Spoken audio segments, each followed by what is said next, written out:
if you don't struggle with same-sex attraction, but you know people who do, make sure you're praying before you speak, because if you're not saying the truth in love, it's not going to have any power. Like you have to speak when the Holy Spirit prompts you to speak, and you have to be silent when he doesn't want you to speak. And I think it can be really easy to be like, well, I know I'm right, so I'm going to say something. But when you're in that lifestyle and you're being told that you're a sinner and you're disgusting, you're going to hell or whatever it is, and you're not, it's like impossible to receive it. But it was like the love of that guy in that video that really just like opened up my heart. Very good. And also just to be cautious with people that struggle with it in the church, like just talking, because something that happened when I came out of that world was people were like, well, you're going to marry a woman now, right? And that was really hard for me to hear, because it just told me that people kind of still were only viewing me from like some sort of sexual identity. Because I was like, well, why do I need to go from that to something else? Like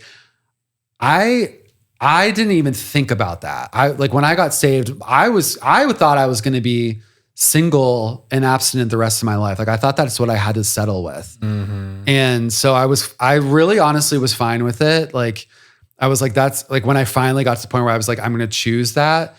I really chose that and I was like, that's fine. And I ended up like, God really started drawing me to a girl at church, Megan, that we talked about. And I did not expect that, like me falling in love with this girl. But I'm hearing that process was painful. Yes, it was, because and it was hard for me to hear people say like, oh, you should start dating girls, because it was just, it was not the right time. And so that was difficult. So I guess I'm just saying that just to be, just to be mindful with your words. This is very good.